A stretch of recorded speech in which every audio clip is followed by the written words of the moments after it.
Bonsoir et bienvenue, je suis absolument ravie de vous retrouver avec toute la rédaction d'LCP pour cette nouvelle saison de Ça vous regarde, dont voici le sommaire tout de suite. Destitution, c'est le mot du jour. Le bureau de l'Assemblée nationale a jugé recevable la proposition de destitution du chef de l'État lancée par la France insoumise. Les voix des socialistes ont été déterminantes, on verra pourquoi. Alors à quoi joue le nouveau Front populaire dans cette nouvelle Assemblée? C'est notre grand débat. Ce soir, la préparation du budget tourne à l'épreuve de force. Notre invité s'est rendu aujourd'hui à Matignon pour récupérer, mais sans succès, les lettres plafond des ministères. Il est en colère ce soir. Interview franc-parler avec Éric Coquerel, le président de la Commission des finances. Enfin, un nouveau rendez-vous. La question qui fâche, la France a-t-elle perdu la main en Europe après le départ fracassant du commissaire français européen Thierry Breton? Tir croisé avec nos chroniqueurs à découvrir à la fin de cette émission. Et voilà donc pour le programme. Ça vous regarde, on y va. Top générique.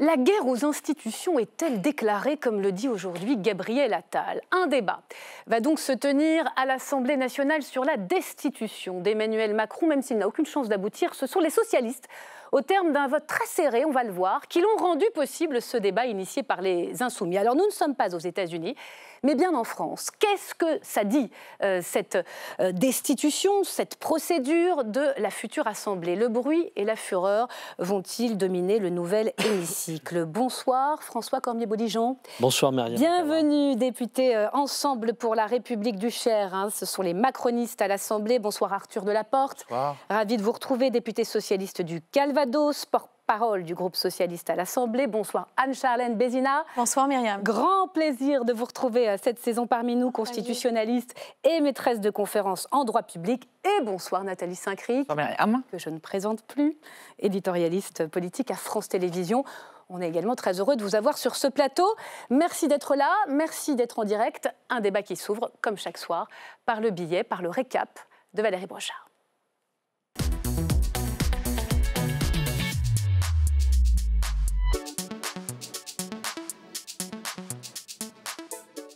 Bonsoir Valérie. Bonsoir Myriam. La procédure de destitution est lancée à l'Assemblée. Eh oui, Myriam, avec 12 voix contre 10, le bureau de l'Assemblée nationale s'est donc prononcé pour la destitution du président de la République. Alors, c'est pas encore fait, hein. Le bureau n'a fait qu'examiner la recevabilité de cette motion portée par la France insoumise. Et cette idée, cette volonté, elle ne date pas de ce matin, hein. Cette volonté de démettre le président, elle naît du refus d'Emmanuel Macron de nommer Lucie Castet à la tête du gouvernement. Depuis, un seul mot d'ordre pour le nouveau Front populaire, c'est Macron. Destitution qu'on retrouve même, hein, sur le pupitre de Jean-Luc Mélenchon. C'était à la fête de l'UMA. Eh bien, c'est enclenché.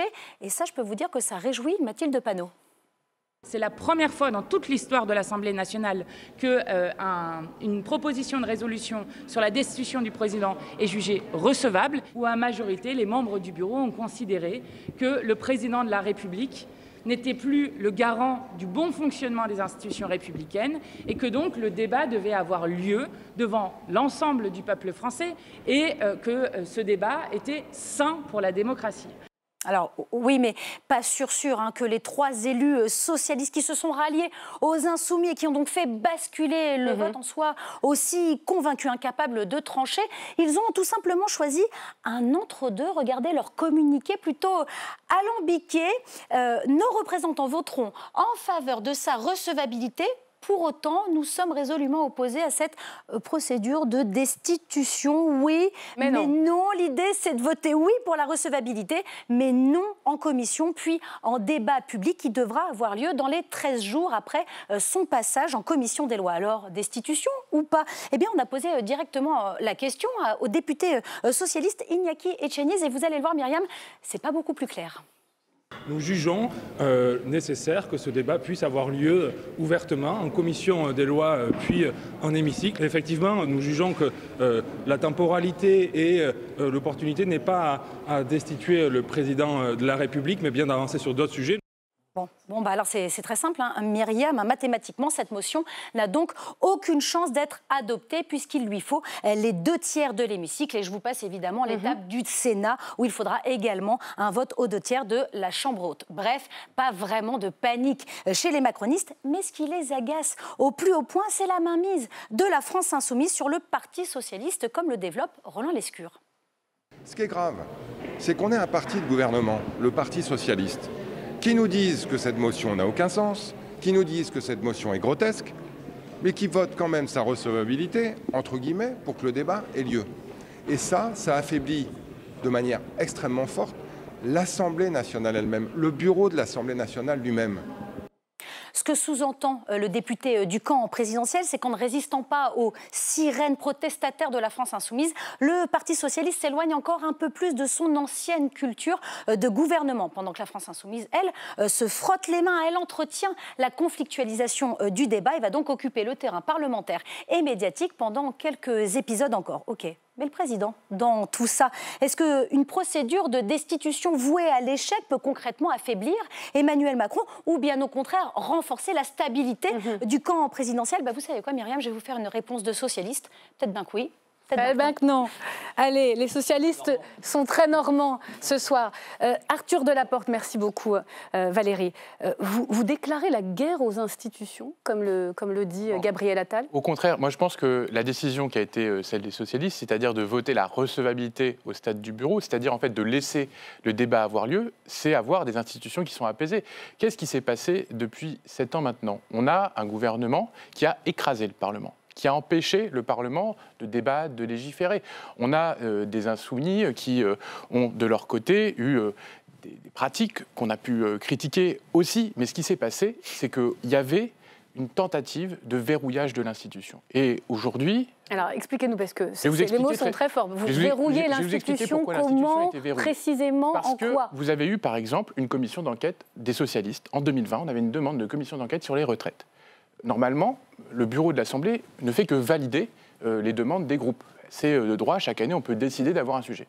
Et là, le bureau de l'Assemblée avait dit aux socialistes, non, en fait, c'est pas le bon sujet, choisissez-en un autre. Et puis, il s'est passé quelque chose il y a un an, par exemple, toujours sur la question des retraites, avec les LIOT.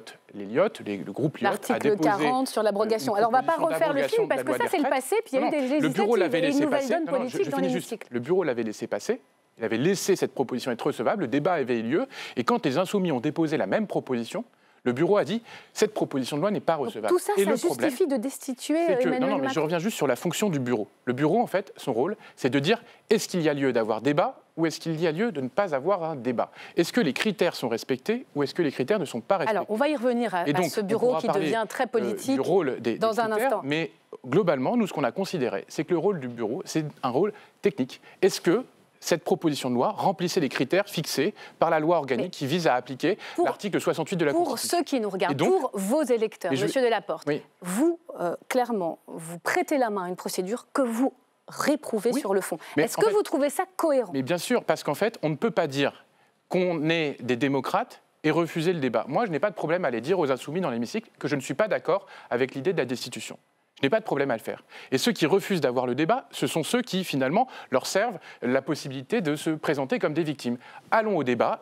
Les insoumis perdront parce qu'ils s'afficheront en minoritaire et derrière, on pourra clore ce sujet de la destitution. Mais vraiment, je le dis, on n'a pas à dévoyer le sens des institutions. Donc vous avez voté clairement pour, on a voté, personnellement, vous avez voté pour la recevabilité en réunion de groupe hier soir. Vous savez que le vote au sein du bureau du groupe socialiste, il est secret, mais ce qui est sûr, c'est que la position est désormais partagée par tout le monde. Vous n'assumez pas votre vote? Moi, j'ai pas de problème à dire que j'étais plutôt en faveur de cette ligne-là. C'est très clair. C'est la ligne du c'est un vrai débat. Alors, on y va. François Comy, vous les jours. Au fond, c'est un vote technique. Allons au débat. Et puis, sur le fond, les socialistes sont très clairs. Unanimement, ils voteront contre la destitution. Qu'est-ce que vous répondez? On voit bien que mon collègue Delaporte est très ennuyé et qu'il a le cul entre les deux chaises. Et quand on est dans cette position-là, on finit toujours par tomber. Et donc, il nous fait une démonstration très jésuite finalement, on n'est pas d'accord sur le fond, mais on veut le débat, donc on a voté pour. Non, c'est une décision très politique qui a été prise par le bureau de l'Assemblée nationale, une décision qui est totalement infondée et qui répond à une stratégie de la France insoumise et de M. Mélenchon de trumpiser la vie politique française. Trumpiser la vie politique française, c'est-à-dire créer une réalité parallèle qui n'a rien à voir avec la vraie réalité, violenter les institutions, mettre de l'outrance partout. Et aujourd'hui, ce que je regrette, à titre personnel, c'est que les socialistes soient complices de cette trumpisation. Je rappelle que vous-même, vous avez été membre du Parti socialiste il y a pendant de nombreuses années. C'était il y a plus de 10 ans, et je ne regrette pas d'être partie du Parti socialiste quand je vois à quel point il s'abaisse aujourd'hui par le fait du syndrome de Caracas dont souffre M. Olivier Faure, c'est-à-dire que c'est le syndrome de Stockholm à la sauce bolivarienne, et ce pauvre Olivier Faure, on est réduit, à être le complice des décisions de Jean-Luc Mélenchon. C'est Jean-Luc Mélenchon le patron, et on ne casse pas l'unité de la gauche sur ce sujet-là. C'est bien compris. C'est bien compris. Trumpiser le débat, l'Assemblée nationale, Nathalie Saint-Cricq, c'est vrai que Donald Trump avait soutenu une procédure de destitution contre Joe Biden. Est-ce que la comparaison vous semble légitime? Je la trouve valide d'un point de vue du marketing et de la politique. On verra que d'un point de vue juridique, elle n'a aucun sens, parce qu'on est quand même dans un état de droit, avec une constitution, avec un article qui dit si oui ou non c'est recevable, mais pas recevable parce que ça nous fait plaisir. Ou alors on en revient à la phrase d'André Léniel en 81, qui disait « vous avez juridiquement tort parce que vous êtes politiquement minoritaire », ce qui est quand même particulier dans un état de droit. Donc c'est une opération marketing assez bien menée. Il faut d'ailleurs dire que Jean-Luc Mélenchon, avec l'aimable soutien des socialistes et des écologistes, a réussi à faire des législatives le 3e tour de la présidentielle, et à chaque fois, il a une sorte de génie politique pour être au centre du débat, au centre des médias, à envoyer des mots très forts, destitution. Pour mémoire, il y en a eu un qui a été destitué parce qu'il était légèrement dérangé psychologiquement, c'était M. Deschanel. Donc c'est quelque chose d'effectivement violent, et qui accrédite cette thèse qui est le président de la République n'a aucune légitimité et que le vote est secondaire. Et pour vous, dans cette stratégie, au fond de la conflictualité, le Parti socialiste offre une tribune au LFI. Le Parti socialiste, ce que je ne comprends pas, c'est l'énervement de la Macronie. C'est-à-dire, vous voulez les socialistes tels qu'ils devraient être et non pas tels qu'ils sont. Au bout d'un moment, quand vous avez vu la NUPS, quand vous avez vu les accords, quand vous avez vu le vote du Bureau national, où on a blackboulé Cazeneuve, qui est quand même insensé. On y reviendra si vous voulez. Alors on y reviendra. Non, écoutez, les résultats, 28-33, hein, si je me souviens bien. 33 pour ne pas le soutenir, ou pour même pas dire qu'on ne le censurera pas. Il y a une cohérence, c'est préférer un accord électoral, préférer pour des raisons de municipales ou de législatives à venir, préférer l'emprise de LFI. L'emprise, vous dites? Écoutez, oui, on n'arrête pas de parler d'emprise, donc même... Non, mais les mots sont très forts. Non, mais on n'est pas tellement énervé, Nathalie Saint-Cricq. En réalité, vous connaissez la phrase de Jaurès. Aller vers l'idéal en prenant en compte le réel. L'idéal, on l'aime bien, mais le réel socialiste, on le déplore. On va revenir au débat juridique, parce que c'est intéressant. Au fond, Nathalie Saint-Cricq nous dit que politiquement, c'est plutôt bien joué de la part de Jean-Luc Mélenchon et des Insoumis, puisqu'ils installent ce mot dans le débat. On verra comment les manifestants s'en servent comme slogan, mais juridiquement, ça ne tient pas. Mais sur les socialistes, et on vient au débat et à l'article 68 dans un instant. Arthur Delaporte, qu'est-ce que vous répondez? Emprise du PS de Jean-Luc Mélenchon et trumpisation du débat. Vous voyez bien qu'on est tellement sous emprise qu'on explique qu'on va voter contre la proposition. Comment voulez-vous que les gens normaux, les gens qui aiment la politique, les insoumis mettent une idée de destitution, on dit qu'on est contre l'idée de la destitution, et d'ailleurs, il va y avoir un débat sur la destitution, on va aller dire qu'on est contre la destitution, et vous appelez ça être sous emprise c'est donner du sérieux, ça signifie mais votre communiqué de presse, c'est un retour au monétisme, il fait rire tout le monde. Non mais là, vous pouvez parler de monétisme comme vous voulez, la question c'est, est-ce qu'on va voter contre ou cette destitution ou pas? Moi, je vais pouvoir voter dans l'hémicycle, et je suis content de le faire, et je pourrais dire que je ne suis pas en accord avec la France Insoumise. Vous allez essuyer beaucoup de critiques dans ce débat. Vous allez accréditer ce que dit M. Mélenchon au niveau de la destitution du président de la République. En réalité, là où j'ai un point de désaccord avec Nathalie Saint-Cricq, j'ai du mal à comprendre votre raisonnement. Là où j'ai un point de désaccord avec Nathalie Saint-Cricq et Mme Ankawa, c'est qu'en réalité, vous dites que c'est diablement bien joué de la part de Jean-Luc Mélenchon. Mais Jean-Luc Mélenchon, évidemment, il se replace au centre des débats à chaque fois, mais il conteste toutes les élections et il les perd toutes. Et plus ça va, plus il est détesté dans le pays, et plus il fait détester la gauche dans le pays. On ne va pas faire un débat sur les résultats électoraux de Jean-Luc Mélenchon. Et pardon, je termine d'un mot, et plus ça va, plus on accrédite la notabilité du Rassemblement national. Et ça, c'est grave. Hein. C'est vrai que Marine Le Pen a à peine réagi. On n'a pas beaucoup entendu le Rassemblement national aujourd'hui. Anne-Charlène Bézina, il s'agit de l'article 68 de la Constitution, qui est hérité d'une procédure pour haute trahison, qui doit renvoyer, je crois, à la Haute Cour de justice. Expliquez-nous si cet article est adapté à la destitution et à les situations politiques qu'on connaît aujourd'hui.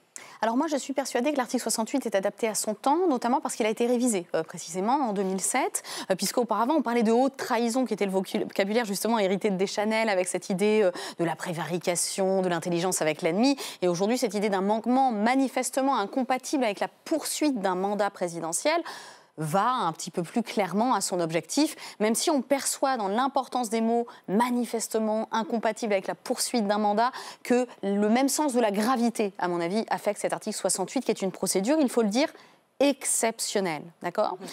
L'idée que le bureau soit uniquement là... adopté. Hein. Alors aujourd'hui, il faut clairement 2/3 de l'Assemblée nationale.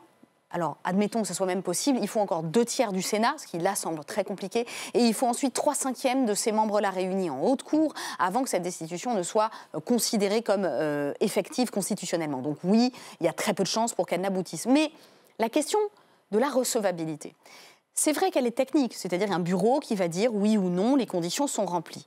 On peut considérer que c'est un filtrage purement procédural. Sauf que les mots ont un sens et qu'à partir du moment où on considère que la recevabilité, c'est-à-dire que le critère de manquement manifestement incompatible avec la poursuite du mandat de président, est ici rempli par rapport au fait que le président de la République n'a pas choisi un Premier ministre dans un rang ou dans un autre, on poursuit le sérieux d'une interprétation de la Constitution qui, à mon sens, repose sur des bases complètement factices et politiques. Donc pour vous, il n'y a pas de cohérence dans la position des socialistes. Je crois en tout cas que juridiquement, déconnecter la décision du bureau du fond que cela apporte à cette procédure de destitution est un peu facial en réalité, parce qu'au fond, ça donne quand même du poids et c'est une démarche, il faut dire, hautement politique.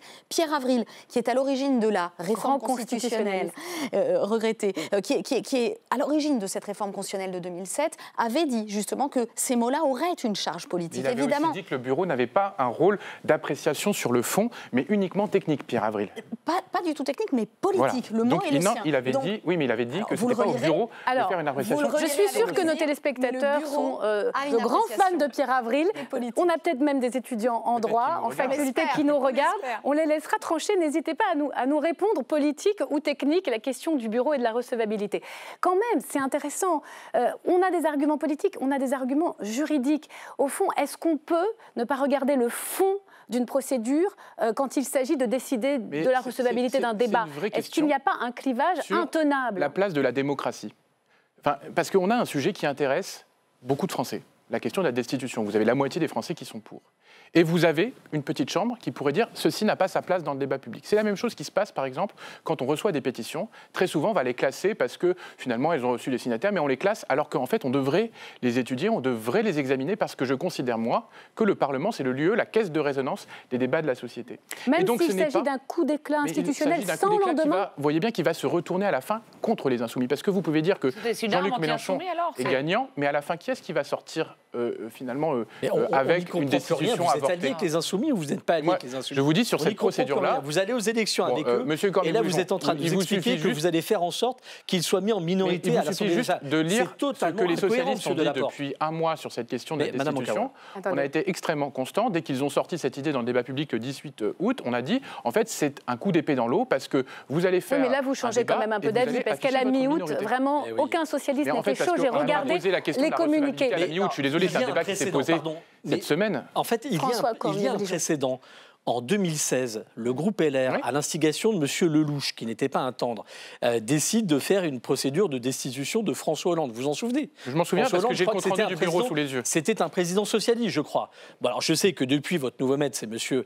Mélenchon. Je sais que vous laissez siffler M. Cazeneuve, qui fut Premier ministre socialiste. Mais Claude Barthelone, qui a été président socialiste de l'Assemblée nationale, dans exactement le même cas de figure, qu'est-ce qu'il dit en bureau de l'Assemblée nationale? C'est qu'on doit regarder si les faits incriminés rentrent dans le cadre de cet article ou pas de l'article 68. La dimension de forme et de fond sont liées. Et donc, vous voyez, vous tournez le dos aussi à l'interprétation que faisait un socialiste président. Je vous envoie la lecture du bureau au site de 2016 et il y a la question du sérieux ou pas de ce qui est... on voit bien, mais peut-être qu'on est au fond du sujet, on voit bien... C'est un sujet sérieux. Mais ce qui est intéressant, c'est que ce mot de destitution, il est très fort. On démet le chef de l'État. Ça veut dire quand même que ce mot s'installe. Le mot derrière, c'est le mot de démission, dont beaucoup de responsables politiques de premier plan même plus subliminal. C'est une employer. façon de faire rentrer dans le cerveau des gens, de légitimer quelque chose qui n'est en soi pas légitime ni justifié. Mais si votre argument est uniquement un argument à la Voltaire, c'est-à-dire je me battrai toujours pour que mes ennemis puissent s'exprimer, il faudrait juste s'inquiéter d'une chose. Alors déjà, j'ai pas dit mes ennemis. Parce non mais que... vous avez dit après ils seront. Enfin vous avez quand même dit avec eux sur ce point-là. Mes ennemis. Parce que si vous dites. La référence à Voltaire, c'est simplement en gros, je suis pas d'accord, mais je me battrai que vous puissiez exprimer. Alors c'est une situation apocryphe, il n'a jamais dit, mais globalement c'est l'esprit du voltairisme. Bon. Voilà. Alors on va finir sur Voltaire. Simplement, moi ce qui m'inquiète un peu, c'est que probablement un certain nombre d'électeurs ou de gens, et il y en a de moins en moins, qui se demandent. Moi je vois les gens qui demandent, on va avoir un gouvernement, il se passe quoi? Est-ce que c'est grave qu'il n'y en ait pas? Que ce soit une énième manip politicienne. Non, mais qu'on ait besoin de plus de démocratie, plus de débat à l'Assemblée, plus d'un tas de choses. Autant que vous le reconnaissiez. Mais, voilà, on a un débat d'importance, on a un débat. On en arrive à essayer d'être dans la roue quand même d'une démarche. Parce que je veux bien la démocratie, mais je pense que vos camarades de LFI ne sont pas non plus les plus grands adeptes de la démocratie, y compris dans leur rang. Démocrates, mais vous faites des votes. Au risque peut-être d'être incompris, c'est tout votre enjeu, on verra dans l'hémicycle. Ça peut dégoûter, au bout d'un moment, des gens qui espéreraient que on parle sérieusement d'un certain nombre de choses, qu'on ne soit pas dans l'emphase ou dans le marketing. Alors, Anne-Charlène Bézina. Ça ressemble quand même à ça. Avant d'accueillir Stéphanie Despierres, parce qu'on va faire un petit gros plan sur ce bureau, dont on comprend bien que ça va devenir l'instance politique majeure de ce Palais Bourbon ici. Quelle est la prochaine étape, Anne-Charlène Bézina? Ça veut dire que ce texte, cette proposition de résolution pour la destitution du chef de l'État, va forcément se retrouver d'abord en commission, puis dans l'hémicycle de l'Assemblée. C'est une certitude, ça? C'est une certitude, en effet. C'est la loi organique qui prévoit une procédure très originale, en fait, pour ces résolutions-là. C'est qu'elles sont regardées obligatoirement par la commission et par l'ensemble des députés, de même au Sénat ensuite. L'idée, c'est en réalité de permettre qu'il y ait un vote. Il n'y a aucun amendement possible. C'est oui ou non. Est-ce qu'il y a un sérieux à cette procédure de destitution et est-ce qu'on appuie sur le bouton pour destituer ce président? Donc, il y a cette procédure qui va être suivie. Il faut des majorités particulièrement solides. Parce qu'on l'a dit, c'est quelque chose de très exceptionnel. 2 tiers chez l'un, 2 tiers chez l'autre, 3/5 ensuite. Oui, il y a les seuils de vote, mais il y a la tribune aussi. Il y a les seuils de vote, mais il y a, et je rejoins ce qu'a dit Nathalie Saint-Crix, c'est-à-dire qu'en fait, la caisse de résonance de ce terme même de destitution est particulièrement forte. On l'avait réservé dans l'article 68 à quelque chose de très grave qui était la haute trahison, si bien que c'était rangé en quelque sorte dans l'esprit de notre Constitution. Est-ce qu'en 2007, on n'a pas un peu ouvert la boîte de Pandore en permettant que ce Parlement se saisisse de cette idée de la destitution? Est-ce qu'il peut y avoir des détournements en fait pour une arme d'opposition? C'est la question qu'en fait on va poser aux Français. Et je ne suis pas totalement d'accord avec l'idée qu'on dise que l'Assemblée nationale est une caisse de résonance de la démocratie. Je vous rejoins amplement, la participation, les pétitions, tout ce que vous souhaitez. Mais la démocratie est-elle complètement servie par cette idée qu'on puisse nourrir l'idée qu'un président de la République a son pouvoir lié par la Constitution et que sans cela, il serait démis? La Constitution n'impose absolument pas au président de la République de choisir Lucie Castet. Et c'est désormais ce que cette proposition de destitution installe dans l'esprit des Français. Donc pour vous, sur le fond, article 68, manquement à l'exercice de son mandat, n'est pas adapté à la situation politique, le refus de choisir Lucie Castet. On ne va pas refaire le débat, je voudrais qu'on s'arrête un instant sur ce bureau, parce que c'est vrai, pour nos téléspectateurs, eh bien qu'on en parle très peu, peut-être un peu plus sur LCP, mais désormais, ce bureau de l'Assemblée nationale va avoir une importance politique majeure. Pourquoi? Stéphanie Despierres nous rejoint tout de suite pour nous expliquer tout ça.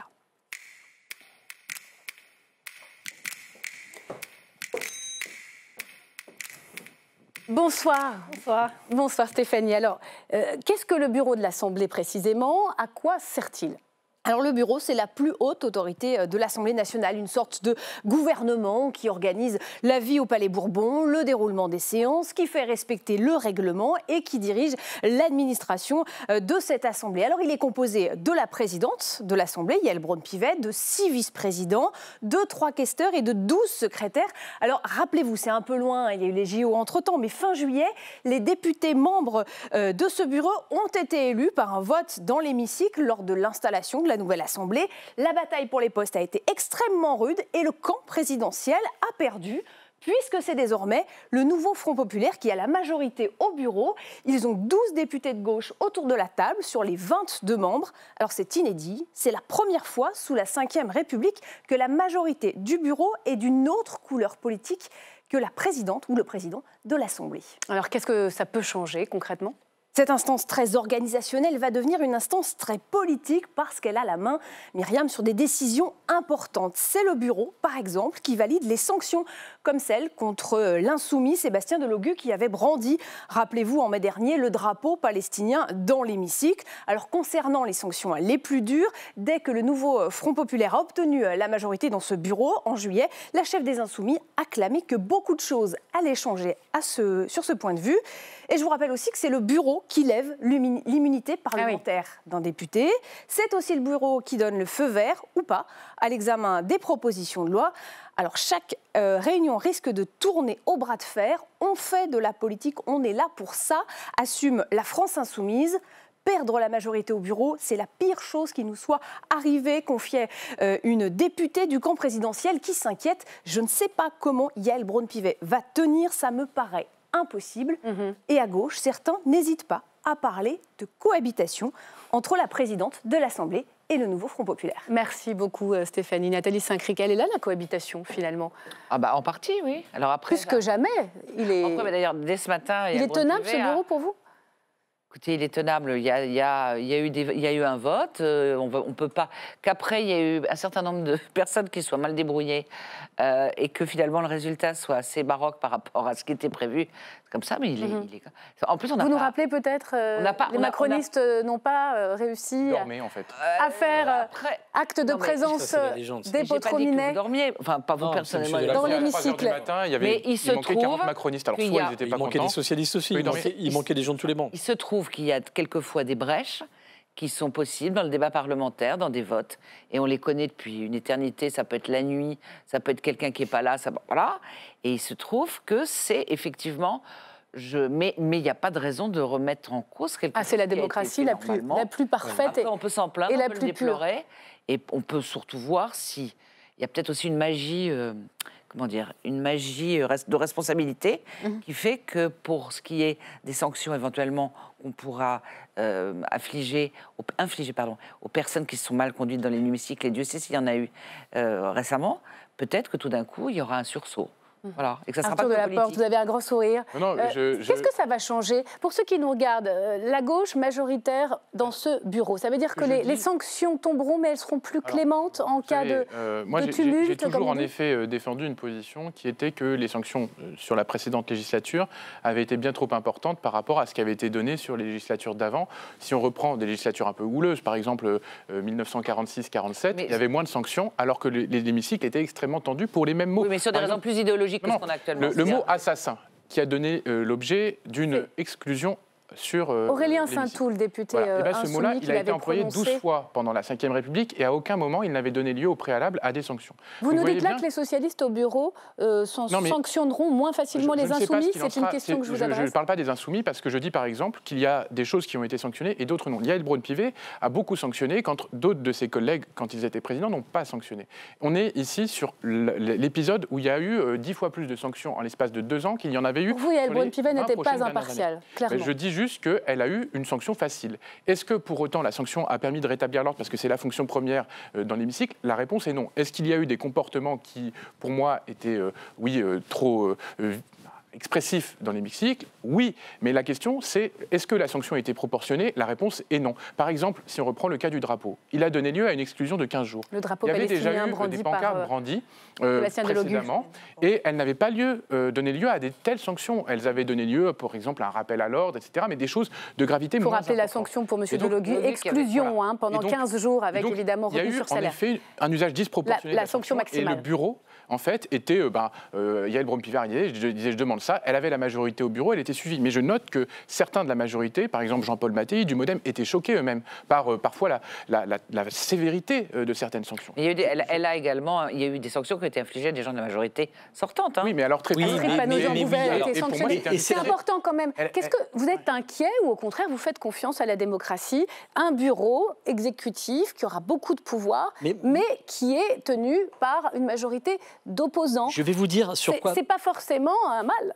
Non, je vais vous dire sur quoi porte mon inquiétude. Sur ce que vient de dire Arthur Delaporte, moi je suis plutôt d'accord avec lui parce que je pense que l'hémicycle c'est le lieu de la liberté de débat et qu'on ne doit pas être sanctionné pour tel ou tel propos à condition qu'il ne dépasse pas certaines limites. Mais par exemple, on a une collègue de la majorité, Madame Panosyan, qui à un moment donné a été rappelée à l'ordre parce qu'elle avait qualifié le Rassemblement national de parti xénophobe, ce qu'il est. Ouais. Bon, donc moi je pense que l'hémicycle est le lieu de la liberté et qu'il y a eu trop de sanctions. Je suis d'accord avec vous. Non, moi ce qui m'inquiète, je vais vous le dire, c'est que 2022, majorité relative. 2024, pas de majorité du tout.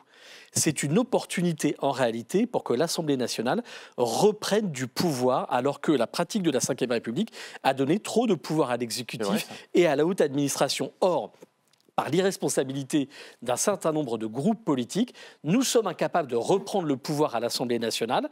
Et ce que recouvre l'épisode de ce matin, c'est une chose très claire, c'est que alors que nous pourrions constituer une grande coalition des républicains modérés, des sociodémocrates ou gaullistes, en passant la balle est par dans votre camp, si j'ose dire, à vous les tous, socialistes sont les otages de Mélenchon. Le mot de la fin, je vous le donne rapidement, Anne-Charlène Bézina. Merci. Ce bureau, c'est vrai que c'est inédit. Vous êtes optimiste, la juriste que vous êtes? Je rejoins Nathalie Sacri, c'est-à-dire qu'on peut espérer une espèce de patine des institutions, même si la décision de ce matin ne semble pas aller dans ce sens-là, mais le bureau est un organe central, ça il faut vraiment le rappeler, et c'est lui qui va incarner l'hémicycle qu'on veut pour demain. Est-ce que précisément la conflictualité et la voix de l'opposition, c'est ça qu'il va falloir se poser comme question? Merci beaucoup, on s'arrête là. Merci infiniment. C'est pas le bureau qui est responsable de l'instabilité, c'est le président de la République. C'est dit, on ne refait pas le débat, on termine. Allez, merci à vous, merci infiniment d'avoir accepté l'invitation d'LCP. Bonsoir Éric Coquerel. Bonsoir. On est ravis de vous accueillir pour ce retour de Savourgarde de la saison qui commence. Vous êtes donc l'invité ce soir franc-parler, un invité qui préside la commission des finances, un invité en colère. Pourquoi? L'invitation de Maïté Frémont, interview juste après. Si on vous invite Éric Coquerel, c'est parce que vous, le président de la commission des finances de l'Assemblée, vous êtes au cœur d'une situation inédite. Pour le moment, aucune grande ligne budgétaire ne se dessine. Alors, sans matière pour travailler sur le projet de loi de finances, vous avez décidé d'aller les chercher, ces documents, et à la source. J'ai pas envie de perdre une semaine de plus, voilà. Vous voilà donc avec le rapporteur du budget, direction Matignon, pour récupérer les lettres de plafond, les détails ministère par ministère des budgets alloués pour 2025. Nous ressortons aujourd'hui 100 documents qui ont été signés par le Premier ministre. Nous avons besoin de cela pour travailler dans la préparation de la loi de finances et des débats de la loi de finances. Sinon, comment est-ce qu'on va pouvoir travailler? Pour bien comprendre la situation, prenons un calendrier. Les informations budgétaires auraient dû vous parvenir courant juillet et le texte du gouvernement devait arriver sur votre bureau le 1er octobre. Il y aura au moins 9 jours de retard. On est une situation anormale où à chaque jour, on s'approche de la deadline de manière de plus en plus inquiétante. Voilà. Donc il y a de quoi s'inquiéter. L'attente d'un côté de plus en plus longue et de l'autre l'urgence parce que oui, les jours défilent et le temps presse. Le déficit de la France se creuse.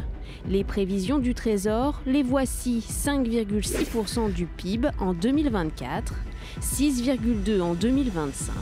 Des chiffres bien loin de l'engagement pris par le gouvernement, 4,1% pour 2025. Toujours selon le Trésor, pour respecter les règles européennes, 30 milliards d'euros seraient à trouver pour 2025, 100 milliards d'ici 4 ans. Alors ce soir, Éric Coquerel, vous vous dites en colère et vous l'affirmez, vous amenderez en profondeur ce projet de loi de finances.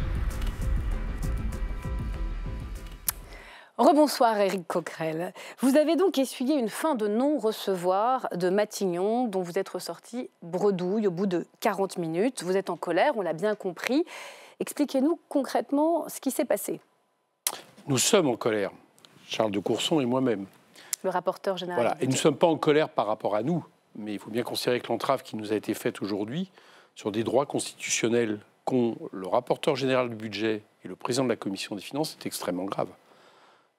Et donc, pour moi, c'est une manière de balayer, une fois de plus, de contourner, de retarder les droits du Parlement à débattre du budget, à s'en saisir, ensuite à l'adopter ou pas, et à le contrôler. Alors donc, pour bien comprendre, vous parlez d'entrave d'une extrême gravité. Vous avez dit un peu plus tôt dans la journée que le gouvernement était hors la loi. Les mots sont très forts. C'est un droit constitutionnel que vous avez en tant que parlementaire d'accéder à ces fameux documents. Sur le fond, on va y venir. Mais est-ce que vous avez des voies de recours ?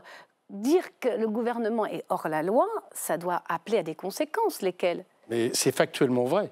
Il est déjà hors la loi organique, puisque la loi organique prévoit que, théoriquement, nous ayons un document budgétaire officiel, ce qu'on appelle le tiré à part, qui notamment résume justement ces fameuses lettres plafond d'une manière assez détaillée, mi-juillet. C'est la loi organique. Bien. Donc, vous voyez, on est 2 mois après, on ne les a pas. La loi organique prévoit que le 1er octobre, le premier mardi d'octobre, nous discutions du budget. On sait déjà que le gouvernement compte prendre 8 jours de plus. On va y venir dans un instant. Et enfin, à ce sujet-là, je l'ai dit, nous avons ce droit constitutionnel de consulter des documents sur le budget. Concrètement, on en reste là. Vous avez dit votre colère, qu'est-ce que vous allez faire ? On n'en reste pas là. Ce serait mal connaître Charles de Courson et moi-même. Et demain, nous allons aller à Bercy, c'est-à-dire là d'où ont été faites ces fameuses lettres plafond, pour voir si Bercy a une plus grande, j'allais dire, conscience des droits des parlementaires, en l'occurrence de nos droits. Voilà ce que nous allons faire. Donc on verra bien ce que fera Bercy. Parce que le motif de refus de Matignon, on verra ce que vous dira Bercy, c'est de dire ce sont des documents provisoires. La situation politique, évidemment, sans gouvernement, Michel Barnier doit mettre sa patte, il doit quand même faire ses arbitrages, il ne les a pas encore fait, donc attendez une semaine, c'est ce qu'il vous réclame. Oui, alors une semaine de plus, ça ne suffit pas ? Alors plus exactement, en fait, ils ne nous disent pas que c'est provisoire, ils nous disent que c'est des documents préparatoires à la finalisation du budget. Bon. Alors déjà, ce que nous disons, ce n'était pas le cas, parce que ce n'est pas n'importe quel document. Il faut bien comprendre que c'est des documents signés par le Premier ministre du moment, Gabriel Attal, et envoyés à tous les ministères. Alors en quoi ces lettres plafond des ministères sont déterminantes ? Ce n'est pas des notes, je veux dire, ce n'est pas des notes internes.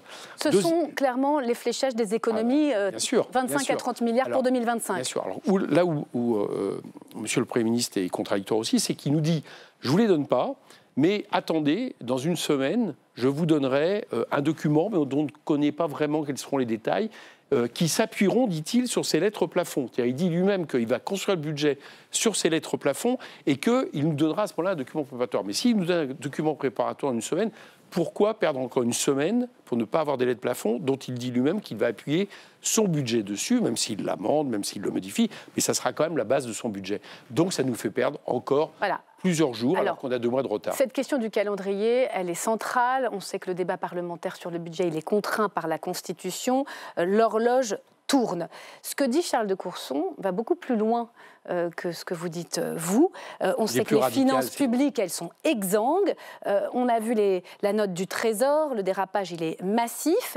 Et Charles de Courson, lui, il considère que le gouvernement a menti et qu'Emmanuel Macron a volontairement dissimulé l'ampleur des déficits aux Français. Êtes-vous d'accord avec lui ? Très clairement, en tout cas, il a voulu retarder au maximum le débat. Ça, c'est sûr. C'est-à-dire qu'il a profité de la période alors qu'il a voulu la dissolution. C'était urgent d'avoir la dissolution. Et puis après, vu que le résultat ne convenait pas à ce qu'il en espérait, tout d'un coup, il n'était plus urgent de mettre un gouvernement. Et donc là, on décide une trêve parlementaire pendant les Jeux Olympiques. Voilà. Mais ils ont travaillé. Vous êtes en train de suggérer que parce qu'il savait qu'il voulait dissoudre, il n'a pas dit la réalité des finances aux Français ? Je suggère qu'il a, entre le moment où il a dissous, le moment où il a perdu les élections, il y a eu toute une période où il a utilisé notamment les Jeux Olympiques pour en réalité reculer au maximum le débat budgétaire, tellement effectivement ce qu'il voulait faire dans ce budget, via son ministre des Finances, était une politique d'austérité comme on en a rarement connu. Il nous annonce, là c'est déjà 15 milliards qui seraient dans les lettres plafond actuelles, économiser pour l'an prochain sur les dépenses publiques, et on nous dit qu'il en faudrait en réalité 30 pour leurs objectifs, puisqu'ils ne veulent pas toucher aux recettes. Alors on va y venir sur le fond. Moi, ce que je dis, c'est que je ne suis pas sûr que ça soit et dissimulé, mais en tout cas, c'est gagner du temps pour faire en sorte que son budget devienne irrémédiable. Justement. Et ça, c'est pas acceptable. Est-ce que c'est rattrapable, ce retard? Pour la première fois dans la Ve République, le budget ne sera pas présenté, le projet de loi de finances du gouvernement, le 1er octobre, mais une petite semaine après, au lieu du 1er octobre, ce sera le 9 octobre. C'est rattrapable, les députés vont s'emparer de ce budget, vous dites c'est trop tard, j'arrête tout. Déjà, on verra ce que ça donnera à l'arrivée. Je vous le dis juste, vous me demandez un petit peu quels étaient nos recours. Vous savez, traditionnellement, dans les budgets, il y a des recours au niveau du Conseil constitutionnel. Bien. Et là, les recours, on verra comment le Conseil constitutionnel les juge, tous ces problèmes de calendrier, de retard par rapport à ce qui est prévu. Mais ça, vous pouvez saisir le Conseil dès maintenant? Alors, en tout cas, il faut attendre la fin du débat? Je peux déjà vous dire, on verra. Mais je peux déjà vous dire que de toute façon, il sera saisi. Il y a peut-être d'autres mesures, j'y réfléchis. Mais à cette heure, en tout cas, rien ne dit que tout ça va finir par passer au niveau du Conseil constitutionnel, tout ce qui est en train de s'accumuler. Bien. Est-ce qu'il est trop tard? Moi, j'ai un conseil à donner à Michel Barnier pour s'éviter justement cette accumulation de retard. Puisqu'il dit lui-même que le travail budgétaire va partir de ces documents, de ces lettres plafond. Donc ça veut dire qu'en réalité, il y a un budget qui est préparé. Moi, je serais lui, c'est ce budget que je présenterai. Bien. Quitte à dire qu'après, il souhaitera l'amender en tant que Premier ministre. Un projet de loi de finances rectificative. Au moins partir du budget du gouvernement démissionnaire qui a beaucoup travaillé. C'est votre proposition. Ce qu'il va faire, et au moins on ne perdrait pas, on ne reculerait pas par rapport au débat, on ne reculerait pas par rapport aux dates. Et on Mais vous allez jouer le jeu de ce débat en tant que président de la Commission des finances, puisque vous avez des propositions, vous avez même dit qu'il fallait largement réformer ce budget en profondeur. Alors on connaît le programme du nouveau Front populaire pour faire rentrer de l'argent dans les caisses de l'État, taxer le capital et les hauts revenus. Et bien ça tombe bien, puisque vous avez vu les informations de nos collègues du Parisien. Michel Barnier vous a entendu, il envisage d'augmenter les impôts sur les sociétés, sur les super profits et sur les super riches. Matignon dément, mais vous savez comment ça se passe dans nos métiers, il y a toujours une source bien informée. Est-ce que vous dites bonne nouvelle ou restez prudent? Ce que je note, c'est que Matignon dément. Excusez-moi, mais on nous l'a déjà fait, ça. C'est-à-dire que ça fait 2-3 ans que... c'est un ballon d'essai? Ouais, qu'à la fin de l'été, tout d'un coup, Bercy nous dit ah mais là, on comprend quand même, c'est pas tenable, quoi, que les richesses s'accumulent au service de quelques-uns. Donc il va sûrement falloir faire quelque chose. Il y a 2 ans, c'était le rachat d'actions. On allait le taxer. Emmanuel Macron a même dit que c'était nécessaire, d'accord? Et puis patatras, il n'y a rien eu à l'arrivée.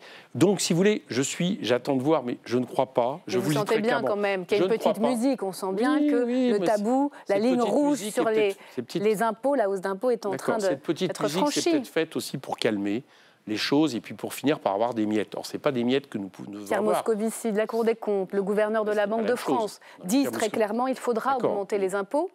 Attendez, Pierre Moscovici, ce n'est pas le gouvernement. Tout à fait. Voilà. Et ce que moi j'entends de la part d'Emmanuel Macron jusqu'à maintenant, et je crois que ce n'est pas un hasard qu'il n'a pas nommé Lucie Castet Première ministre, mais qu'il a choisi M. Barnier, c'est qu'il veut à tout prix maintenir cette politique qui a fait en sorte que les super riches s'enrichissent. Voilà, je crois que c'est ça la compréhension de la politique de M. Macron. Mais Michel Barnier, c'est bien qu'il n'y a pas de majorité. Laissez-moi vous répondre. Je dis une chose, c'est que moi, je suis très circonspect sur les effets d'annonce en ce moment, et j'ai bien peur que si nous ne les poussons pas, et nous allons les pousser, et du coup on verra bien, puisque je pense qu'il y a une majorité dans ma commission, comme dans l'hémicycle, pour effectivement taxer davantage les superdividendes, les rachats d'actions, les transactions financières, cette façon aussi des grandes entreprises multinationales de déclarer qu'une partie de leurs bénéfices en France, en profitant de pays à fiscalité privilégiée. Il y a tout un tas de mesures que nous avons, ça peut rapporter des dizaines de milliards, et on verra bien à ce moment-là ce que M. Barnier en dit. On entend, il y a une majorité, y compris avec peut-être quelques députés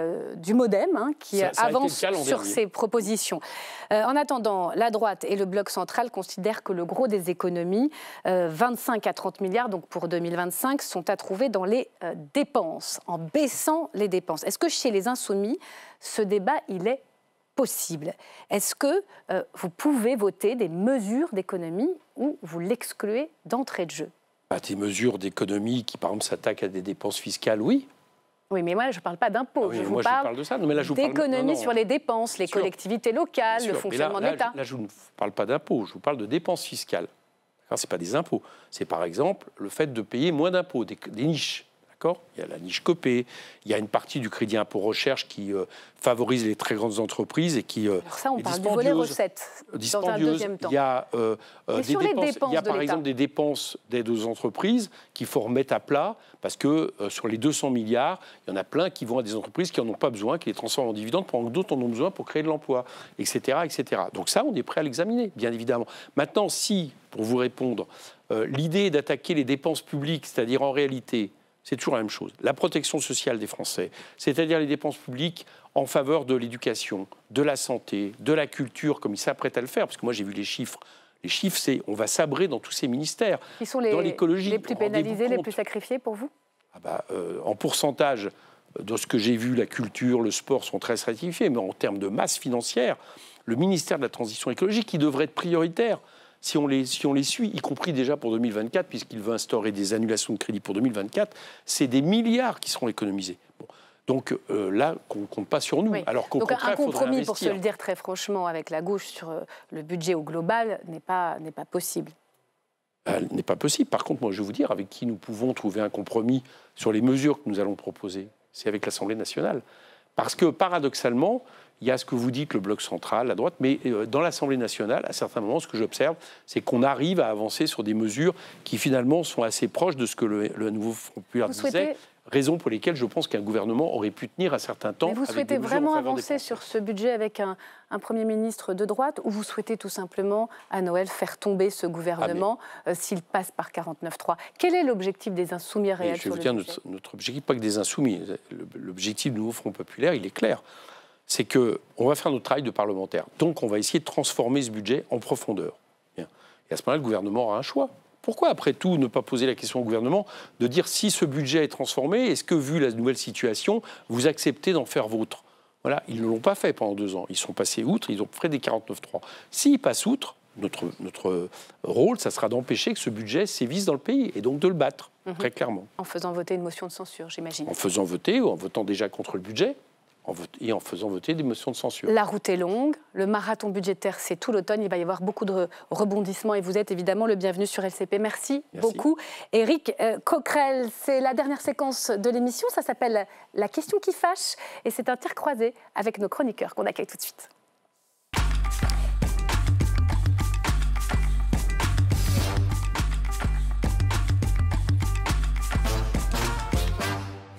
Et pour inaugurer cette nouvelle rubrique, tir croisé ce soir entre Guillaume Clossat, bonsoir Guillaume, du think tank Terra Nova, et puis Paul Melun, Europa Nova, pardon, et pardon à Thierry Pêche, Europa Nova bien sûr, spécialiste des questions européennes, ça nous sert pour notre question ce soir. Et bonsoir Paul Melun. Bonsoir. Merci d'être avec nous, nouveau visage dans Ça vous regarde, écrivain et essayiste, bienvenue. Installez-vous, préparez vos arguments, voici la question qui fâche. Notre question qui fâche nous arrive tout droit de Bruxelles et c'est un petit missile envoyé à la France. Ce matin, la présidente de la Commission présente les 27 nouveaux commissaires européens, mais dans le trombinoscope, une figure manque à l'appel, une figure française, Thierry Breton, écarté par Ursula von der Leyen. Il était un commissaire influent aux attributions élargies, presque un super commissaire chargé du marché intérieur européen. Il intervenait sur les politiques industrielles, le tourisme, le numérique, l'audiovisuel, la défense et l'espace. Alors forcément, sa disparition du paysage bruxellois a de quoi désoler à Paris. Je suis quand même très choqué par la façon dont on procède vis-à-vis de M. Breton. Il incarnait une certaine politique, une certaine exigence de relève du défi technologique pour les Européens imposé par les Américains. Cette éviction de Thierry Breton peut être interprétée comme un recul de l'influence française en Europe. Quand la présidente de la Commission européenne parvient à, forcer le choix d'un État fondateur de l'Union en lui faisant un chantage au portefeuille, on montre bien que l'influence de la France, elle s'est affaibli. Stéphane Séjourné. Dans le nouvel organigramme, la France hérite du poste de commissaire chargé de l'industrie. Il est confié à Stéphane Séjourné, ministre des Affaires étrangères démissionnaire et proche d'Emmanuel Macron. Son portefeuille est présenté comme stratégique, suffisant pour faire oublier Thierry Breton. Pas sûr, la question qui fâche en tout cas se pose ce soir. La France est-elle en train de perdre la main en Europe ? Alors, je commence avec vous, Paul Melun. Elle provoque cette question, mais elle se pose avec cette démission fracassante de Thierry Breton. Il faut y voir le signe d'un affaiblissement du poids de la France à Bruxelles ? C'est pas comme ça que je l'interprète. Je pense qu'il y a deux sujets. Il y a le sujet personnel de M. Breton. Probablement, en tout cas c'est ce que rapportent les commentateurs, une inimitié vis-à-vis de Mme von der Leyen, des différences sur des questions, le nucléaire, peut-être le numérique. Et ce départ. Ça, c'est le sort de M. Breton. Et par rapport à ce que disait par exemple M. Bourlange dans votre reportage, on peut se dire que c'est une mauvaise manière faite à notre commissaire. Et ça, j'en conviens parfaitement. Et puis, il y a un deuxième sujet, c'est votre question, en fait, c'est le cœur de votre question. Est-ce que la France perd en influence ? La France perdrait en influence si on n'avait pas un nouveau membre de la Commission, en l'occurrence vice-président, Stéphane Séjourné, qui avait, lui, des attributions renforcées. Il se trouve que là, il va pouvoir travailler sur des sujets ô combien stratégiques, notamment l'industrie. Donc, moi, je pense qu'Emmanuel Macron a mené, vis-à-vis d'Ursula von der Leyen et vis-à-vis de la Commission européenne, une action, au contraire, si ce n'est de lobbying, il ne faut pas trop parler de lobbying, quand on parle des questions européennes, ça peut porter malheur, mais en tout cas, une action suffisamment forte pour montrer que la voix de la France, la parole de la France, compte encore, puisqu'aujourd'hui, M. Séjourné va s'occuper notamment de l'industrie. Oui, et c'est un portefeuille important. C'est un portefeuille important pour les questions européennes. Il perd le marché intérieur, il est vice-président. C'est un portefeuille équivalent, les périmètres sont-ils comparables? Et surtout, vous qui êtes dans la coulisse des questions européennes, Guillaume Clossat, qu'est-ce qui s'est passé? Alors, deux choses. D'abord, sur le fond, l'enjeu aujourd'hui pour les Européens, c'est la compétitivité face à la Chine et aux États-Unis. Compétitivité à la fois pour les industries, mais aussi pour la technologie, et avec une nécessité d'une relance scientifique et technologique, et notamment en matière de recherche. Ça, on le sait. Oui, mais ça, on le sait, mais c'est important. Et donc, c'est important d'avoir une stratégie systémique, globale, sur ces sujets, avec à la fois les leviers économiques traditionnels, la capacité de reforger des règles de commerce mondial à une époque où il y a une tension très forte entre les États-Unis et la Chine, où on est un peu pris en étau, rebooster notre économie et s'appuyer sur le levier technologique et scientifique. Et quand on regarde en fait le portefeuille de Stéphane Séjourné, toutes ces dimensions sont intégrées. Donc il a un portefeuille complet pour rebooster la compétitivité européenne. Et par ailleurs... C'est quand même pas exactement le même profil, pas la même expérience, pas le même poids politique. Attendez. Thierry Breton voulait la place d'Ursula von der Leyen. C'est un secret de polichinelle. Mais c'est bon. Mais juste sur le portefeuille quand même, c'est le sujet du moment. Hein. Donc le commissaire français a le sujet du moment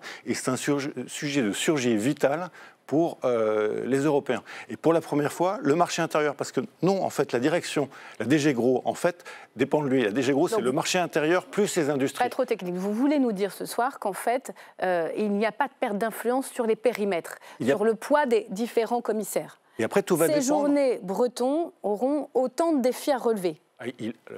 Les défis de ces journées, pour moi, sont plus importants. Même plus importants. Sont plus importants que ceux que Breton a eu à relever. Il y a une urgence vitale. Et en plus, il a le fonds de compétitivité. C'est peut-être juste un point sur sa feuille de mission, mais le fonds de compétitivité, en fait, c'est l'idée de regrouper dans un seul fonds tous les fonds européens pour soutenir les entreprises. Et il y en a des dizaines. Oui. Et donc, en fait, il a un outil budgétaire que n'avait pas Thierry Breton. Il a le commerce que n'avait pas Thierry Breton et qui est vital. Alors, vous nous dites que c'est gagnant-gagnant. Parce que moi, ce que je vois, c'est Ursula von der Leyen, la présidente de la Commission, qui, franchement, choisit de débarquer Breton. Elle l'impose. Alors que, normalement, c'est le président de la République française. Chaque pays membre a un commissaire représenté par pays qui décide. Est-ce qu'on n'a pas inversé un peu les rôles ?